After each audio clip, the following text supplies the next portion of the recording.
Friends, good morning, welcome back to my channel Shrima worlds ব্লগসে নিয়ে চলে এলাম নিউ ভিডিও। আশা করি তোমরা সবাই ভালো আছো, আমরাও ভালো আছি। তো কালও কোনো ভিডিও করতে পারিনি, আজও কোনো ভিডিও করতে পারিনি, কারণ ঘরে বসে বসে আর কি করব না করব কিছুই বুঝতে পারছি না। তো এখন কাজে বেরাচ্ছি, ঘরের সব কাজ করে। রান্না তো আমি সকালে এখন টোটালি বন্ধ করে দিয়েছি। ফ্রিজে যা আছে, ছেলে এখনও খায়নি, এখন বাজতে যায় প্রায় 3টে। ও বললো মা আমি একটু পরে খাবো, ঠিক আছে। তো ও পরে খাবে, আর আমি এখন চা মুড়ি খেয়েছি সেই 12:30 নাগাদ। তো এখন আমি একটু জল টল খেয়ে বেরাচ্ছি, 3:30 থেকে কাজ আছে আমার। আজকে যাচ্ছি আইডিয়ালে। কালকে তো সারাদিন বৃষ্টি, বেরাতেই পারিনি। তো দাদা তো সেই মল্লিকপুরে গেছে, এখনও ফেরেনি। তো আজকে মনে হয় আসবে, জানি না আসুক, তারপরে আমি কাজগুলো সেরে আসি, তারপরে এসে রান্না বান্না করব। আজকে একটা নতুন মাছের রেসিপি করব, সেটা তোমাদের সঙ্গে শেয়ার করব। তো ঠিক আছে, চলো সারাদিন কি করি আর না করি দেখতে থাকো, আশা করি তোমাদের সবার ভালো লাগবে। তো আজকে ঠাকুরকে সেবা দিয়েছিলাম, চলো ভগবানকে একটু দর্শন করিনি। ভগবানকে সেবা দিয়েছিলাম, এই যে কালকে আবার সোমবার, 3rd সোমবার, কালকেও পুজো করব। আসার সময় দেখব কিছু কেনাকাটা করা যায় নাকি। তো ঠিক আছে, চলো। এই যে বেরাবো বলে এবার রেডি হয়ে গেছি আইডিয়ালে। আজকে না আমি একটু অন্য টাইপের লিপস্টিক পরেছি, জানি না কেমন লাগছে না লাগছে, প্লিজ আমাকে কমেন্ট করে যাবে। মাঝে মাঝে আমার একটু আনকমন জিনিস পরতে খুব ভালো লাগে। তো ঠিক আছে, চলো। তো দেখো বন্ধুরা, এটা হচ্ছে আইডিয়ালের বাচ্চাদের ফুটবল খেলার গার্ডেন। কি সুন্দর ঘিরে রেখেছে, বাচ্চাদের খেলতে কত সুবিধা, বাইরে বল চলে যায় না।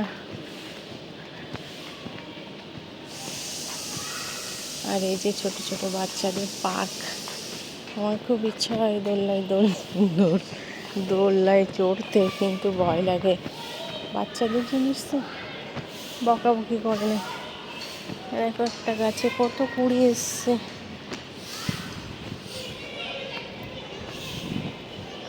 কত সুন্দর লাগছে, বাচ্চারা খেলছে।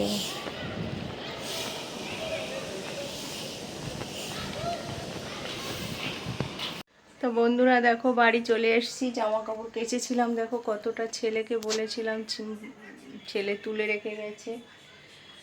আর দেখো বাজার করে নিয়ে এসছি, একটু মুড়ি নিয়ে এসছি, একটু চানাচুর, রেড লেবেল চা, এই চাটা এত ভালো লাগে আমার খেতে। একটা পাউরুটি নিয়ে এসছি, আর এই যে নাইস বিস্কুট।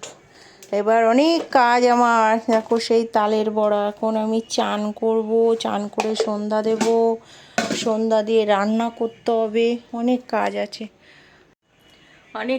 অনেক কাজ রান্না করতে হবে। এখন চান করব, চান করে সন্ধ্যা দেব, সন্ধ্যা দিয়ে আগে তারপরে রান্নাঘরে এসে একটু টিফিন করব, চা খাবো, চা খেয়ে তারপর রান্না বসাবো। আজকে শোল মাছ রান্না করব। দেখো মাছ ধরে সেই মাছ কেটে আমার ছেলে কি সুন্দর গুছিয়ে রেখেছে, এখন আমি সেটাকে রান্না করব। ও বললো মা চাপের মতো রান্না করবে, তো চাপটাকে বানিয়ে নেবো, তারপর মাছ ফ্রাই করে ওর মধ্যে দিয়ে দেবো। তো দেখতে থাকো আমি কি করে শোল মাছের চাপ বানাবো। আমার ছেলে বলেছে শোল মাছের চাপ বানাবে মা, তা আমি শোল মাছের চাপ বানাবো, ঠিক আছে, ওকে চলো। তো বন্ধুরা, এই চাটা খাওয়া হয়ে গেল, সন্ধ্যা টন্ধা দিয়ে এসে চাটা খেয়ে নিলাম বিস্কিট দিয়ে। আর দেখো মাছগুলো দেখাই তোমাদেরকে, এই যে দেখো শোল মাছ। শোল মাছ কে কে খেয়েছো প্লিজ আমাকে জানাবে, আর কেমন করে রান্না করো।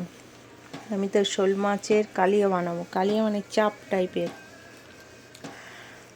আমার ছেলে বলেছে চাপ বানাতে। মাছটা এনেছে, এনে কেটেছে, ধুয়েছে, ভেজে তারপর ফ্রিজে ঢুকিয়ে রেখেছিল।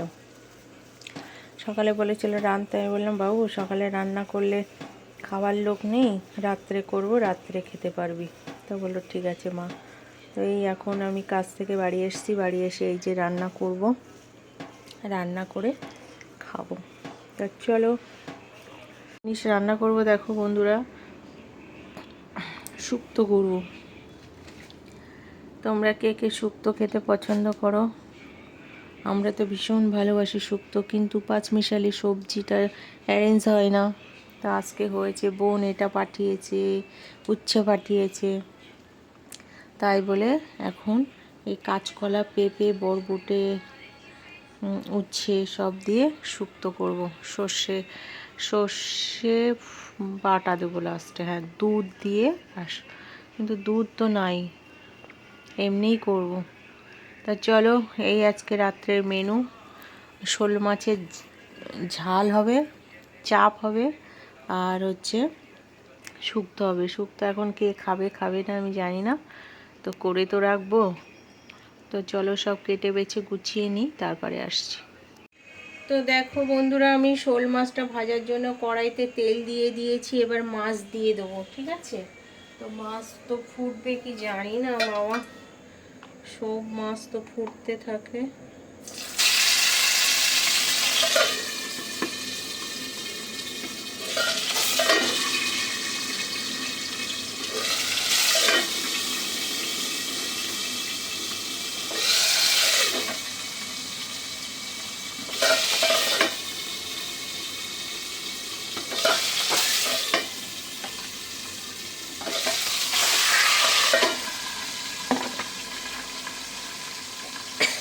এখন এই মাছ ফোটা একটা যেন হয়ে গেছে, সবার মাছ ফুটে ফুটে গায়ে লাগে দেখি।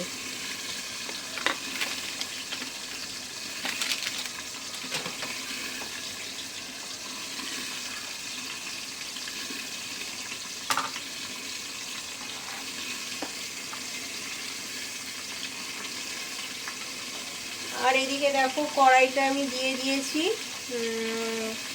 সর্ষের তেল। এবার কি ফোড়ন দিই বলো তো? শুক্তোতে 5 ফোড়ন দেয়, হ্যাঁ 5 ফোড়ন একটু দিয়ে দিই।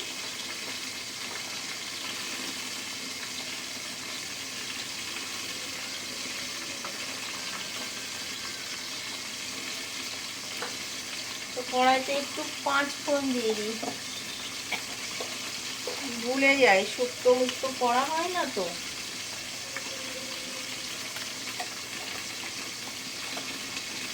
শুকনো লঙ্কা একটা দিয়ে দিই।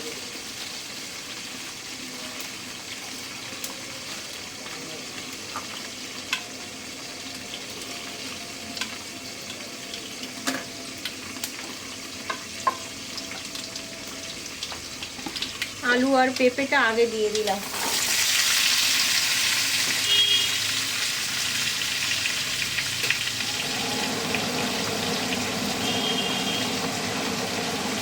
তো আমি সব রেডি করে নিই, পরে দেখাচ্ছি তোমাদের। দেখো মাছগুলো ভেজে নিয়েছি, আর এদিকে কড়াইতে ওই তেলের মধ্যে ফোড়ন দিয়ে দেবো, একটু জিরে ফোড়ন দিয়ে দেবো।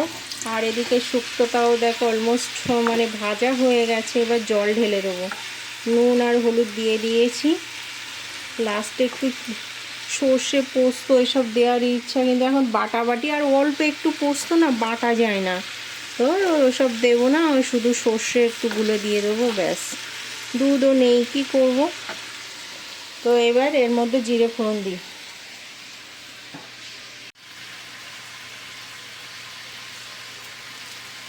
জিরে ফোড়ন দিয়ে দিলাম, এবার দিয়ে দেবো পেঁয়াজ। মশলাটা খুব সুন্দর করে বানাতে হবে, না হবে না।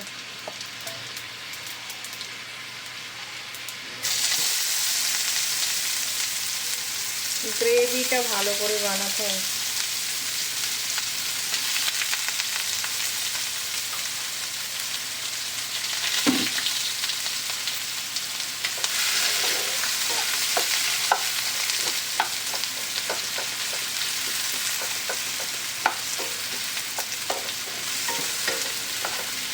লবণ দিয়ে দিই, তাড়াতাড়ি হয়ে যাবে। লবণ দিলে না তাড়াতাড়ি গলে যায় পেঁয়াজ।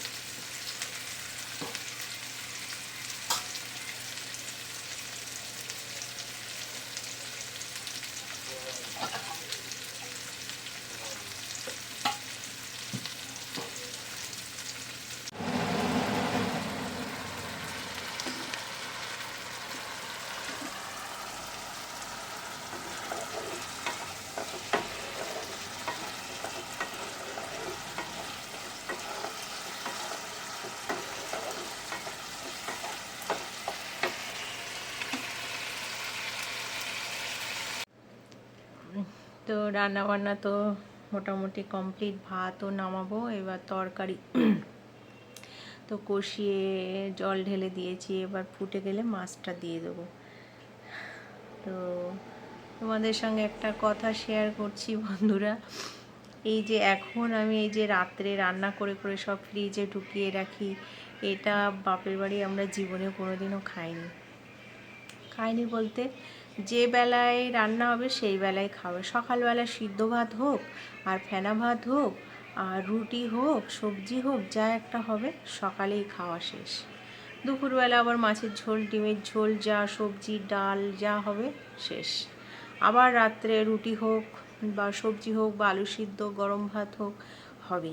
কিন্তু এরকম মানে এই কলকাতায় এসে বিশেষ করে এগুলো সব শিখেছি।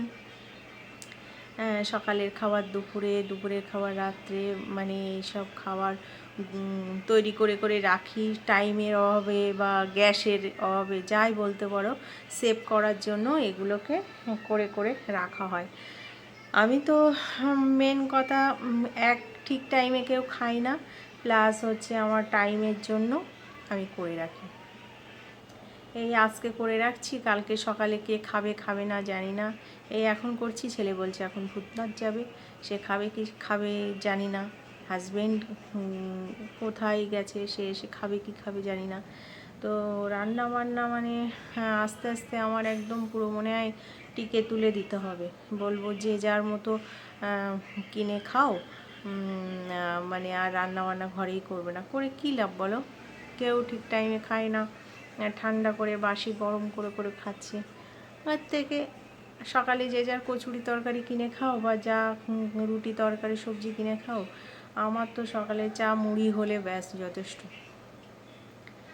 এখনও পর্যন্ত জানো, আমার বাপের বাড়িতে আমার বাবা এখনও ফ্রিজ কেনেনি, মানে বলে ওই ফ্রিজের খাবার আমরা খেতে পারবো না, করবো না। মা প্রতিদিন এই রাত্রে রুটি করে দেয়, সকালে বাবা জল মুড়ি বা চা বিস্কিট খেয়ে কাজে বেরোয়, এবার দুপুরে এসে ওই ভাত খায়।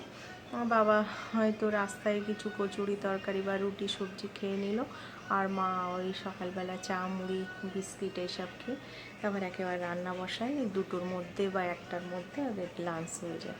আবার রাত্রে সন্ধ্যাবেলা সব চা মুড়ি বা চা বিস্কিট খায়, তারপরে রাত্রে আবার রুটি, ব্যাস। তাই ভাবছি যে এরকম কল মানে বাপের বাড়ি, আর আমার দাদু তো জীবনেও মানে এবেলার তরকারি ওবেলার তরকারি কোনো দিনও খায়নি। রাত্রে জল ঢেলে ভাত খাবে, তাও দুপুরের তরকারি ওই সব খাবে না, দুধ ভাত খাবে তাও ঠিক আছে। তো এই একটু গল্প তোমাদের সঙ্গে শেয়ার করলাম। এখন মানুষ কত সেফে চলে, মানে কত টাইম নষ্ট করে না, কত কিছু মানে বাঁচিয়ে চলে, তাই না? তো চলো দেখি কতদের কি হলো। তো দেখো মোটামুটি কমপ্লিট হয়ে গেছে, এবার একটু ধনেপাতা আর গরম মশলা দিয়ে দেবো। ধনেপাতা গরম মশলা দিয়ে দেবো, ঠিক আছে।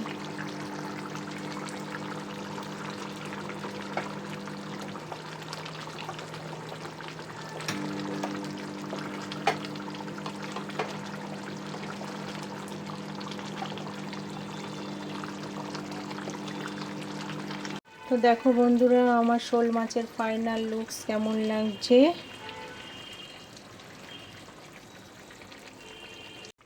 আর এই যে শুক্তো এখনো ঝোল মরবে। এবার একটু নুন মিষ্টি চেক করব, চেক করে সর্ষেটা গুলে এর মধ্যে দিয়ে দেবো।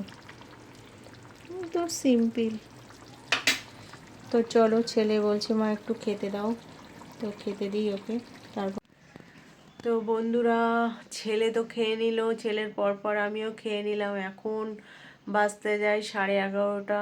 দাদা তো এখনও আসেনি, তো আমি সকাল থেকে খাইনি বলে খেয়েও নিয়েছি। দাদাকে ফোন করেছিলাম, বলল কোনো একটা মিটিংয়ে বা কোথাও একটা আছে, তা আসেনি। তো আমি এখন ঘরে চলে এসেছি, সব গুছিয়ে রেখে এসেছি, ফ্রিজ এখনও ঢোকাইনি, দেখি আর আধা ঘন্টা ওয়েট করি, যদি না আসে সব ফ্রিজে ঢুকিয়ে দেবো। তো এই ছিল আমার ছোট্ট একটু ভিডিও, আশা করি তোমাদের সবার ভালো লেগেছে। তা আমার ভিডিওটা ভালো লাগলে কি করবে, লাইক কমেন্ট শেয়ার করবে। টাটা, দেখা হচ্ছে একটা নিউ ভিডিওর সঙ্গে। Love you all. সবাই ভালো থাকবে, সুস্থ থাকবে, আর কি পজিটিভ থাকবে, তাই তো। টাটা। এই যে দাদা বলতে বলতে চলে এসছে, দেখো। এত দেরি করছিলে কেন? বাবা, কি এসব লোকের জিনিস নিয়ে এসে হাজির করবে নাকি? কি সবাই পেয়েছে। সবাই কি সব পেয়েছে? একটু ভালো করে দেখো। হ্যাঁ, দেখাচ্ছি। দেখি এটা আমাকে দে, আমার শুকানো। হ্যাঁ শুকানো না, খুলতে হবে, তুমি নাড়বো। কাটা ফুটি।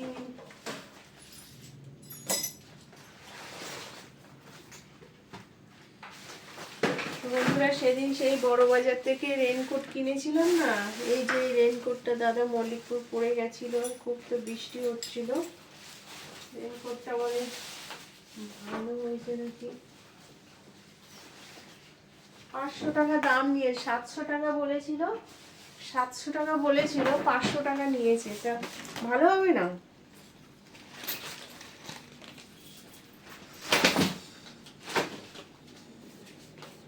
তালা দিয়েছে। খাবে তো? অবশ্যই।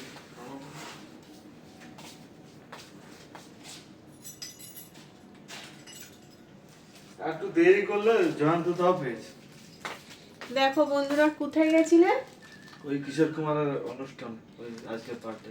কোথায়? কিশোর কুমারের অনুষ্ঠান, বার্থডে হচ্ছিল তো, কিশোর কুমারের জন্মদিন। জন্মদিন তো, সেই উপলক্ষে ওদের জন্মদিন, অর্গানাইজার মৃত্যুদিন। কাজ করে, সেই জন্য সব গিফট দিয়েছে ওদেরকে। এই দিয়েছে, কি বলে এটাকে, ফাংশন অর্গানাইজার। ফাংশন অর্গানাইজার কাজ করে তো, এখন এবছরে আবার করছে। তো এইসব পেয়েছে, দেখো এইসব প্রাইজ। দাও একটা সেলফি তুলবো। হ্যাঁ, তো দাদা তো এবার আবার অর্গানাইজারের কাজ করছে। এবার দুর্গা পুজোয়, কালী পুজোয় সব ফাংশান করছে, বুকিং নিচ্ছে। তো বম্বে যাবে, আরও কোথায় কোথায় যাবে যেন, সব কাজ পেয়েছে। তাই বলে আজকে ওই কিশোর কুমারের কোথায় প্রোগ্রাম ছিল, জন্মদিন মৃত্যুদিন, সেখানে ইনভাইট ছিল তো, গেছিল তো, ওদের এইসব দিয়েছে। তো এখন বাড়ি এসছে, খাবে দাবে। তো ঠিক আছে, আমার ভিডিওটা ভালো লাগলে কি করবে, প্লিজ লাইক কমেন্ট শেয়ার করবে। টাটা। আর কেউ যদি কোথাও ফাংশান বা কোনো বিল্ডিংয়ে ফাংশান বা কোথাও কারো কোনো বিয়ে বাড়ির অনুষ্ঠান, কোনো ফাংশান যদি করতে চাও, ভালো ভালো যে কোনো আর্টিস্ট আনাতে চাও, তাহলে যোগাযোগ করবে শ্রীমা ওয়ার্ডস বক্সে। তাহলে আমাকে মেসেজ করবে, তাহলে আমি হাজব্যান্ডের নাম্বার দিয়ে দেবো, তো যোগাযোগ করতে পারো। ওখানে টানো তো। গুড নাইট বন্ধুরা, টাটা।